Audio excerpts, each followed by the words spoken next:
যে কোনো কাজে, ধরুন কোনো কাজ আপনি আপনার কোনো কাজ একটা মানুষকে দিয়েছেন, তাকে বলেছেন এই কাজটা, বলছি কবে লাগবে, বলছি আপনি যখন দেবেন পেয়ে যাবেন, কোনো অসুবিধা, কোনো টাইম নেই। ওই কাজটা 10 দিন পর জিজ্ঞেস করবেন দাদা হয়েছে, ও কি করে ফেলেছে না করেনি, কি মনে হয়? কেন? তাকে ডেডলাইন দেননি, তাই না?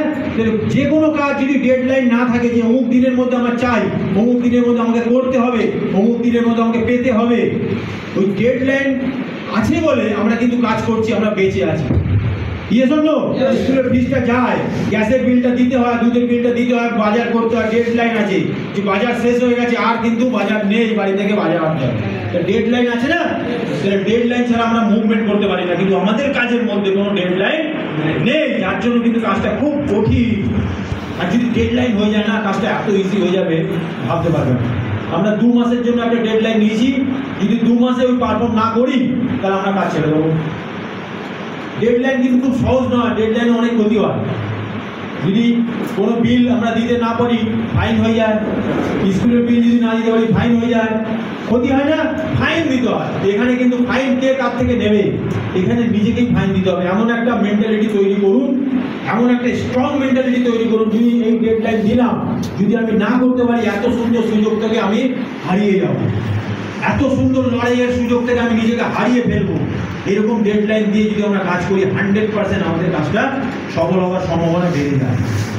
এরকম ডেডলাইন হওয়ার সঙ্গে সঙ্গে কাজটা স্পিড হয়ে, আমাদের কাজটা দ্রুত গতিতে শুরু হয়ে যায়। যখন ডেডলাইন তৈরি হয়ে যায়, আর সময় নেই, 2 দিন চলে গেল, আর কিছুদিন বাকি আছে, আমরা 2 মাসের আমি কাজ করছি, 2 দিন যদি আমরা এমনি টাইম পাস করে ফেলি, কোনো প্রোডাক্টিভিটি কাজ না করি, আমাদের ভয় ধরবে, কেন 2 দিন চলে গেছে আর কিছুদিন বাকি আছে, কাজের গতিটা বেড়ে যাবে। Yes or no? ডেডলাইন এসে গেলে কাজের প্ল্যানিং শুরু হয়ে যাবে, একটা প্ল্যান তৈরি হয়ে যাবে। আচ্ছা কি করে করবো তাহলে? আমি যে ডেডলাইন করেছি, কোনো একটা টার্গেট নিয়েছি, তাহলে না ডেডলাইন হয়েছে, ওই কাজটা কিভাবে করবো তার প্ল্যানিং তৈরি হয়ে যাবে। যদি ডেডলাইন না তৈরি হয়, কোনো প্ল্যানিং হবে না। তাহলে প্রথম উপকারিতা কি পাবো? কাজটা স্পিড হয়ে যাবে। স্পিড হবে না? কে স্পিড করলো? পিছনে কেউ দাঁড়াচ্ছে? আমার ডেডলাইন, আমি যে ডেডলাইনটা দিয়েছি, সেই ডেডলাইন আমাকে তৈরি করবে।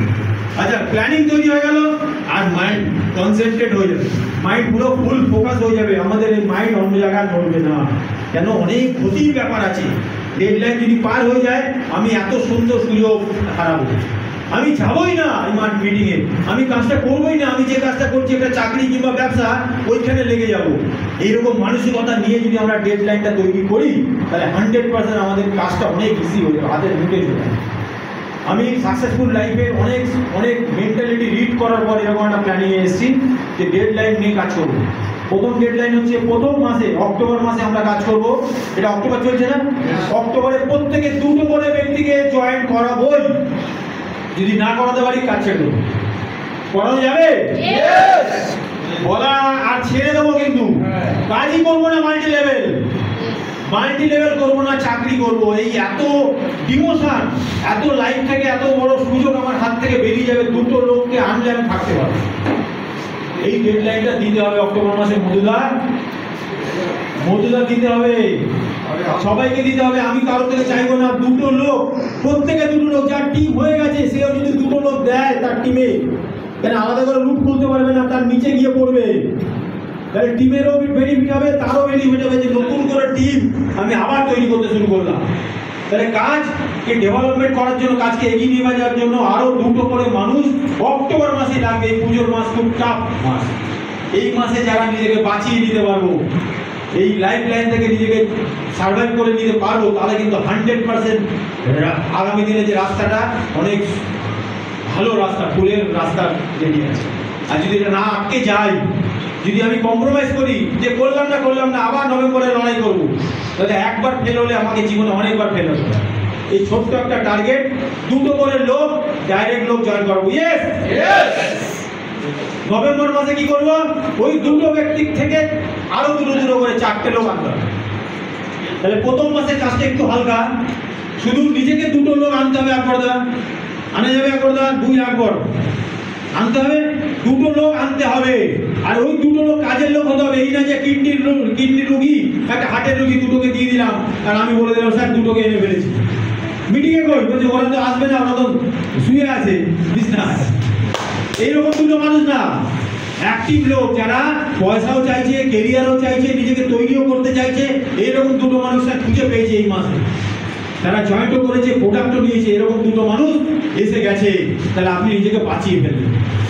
ওকে, অক্টোবর মাসে দুটো ওই ব্যক্তিটাকে আবার টার্গেট দিতে হবে, তারাও ডেডলাইন নেবে।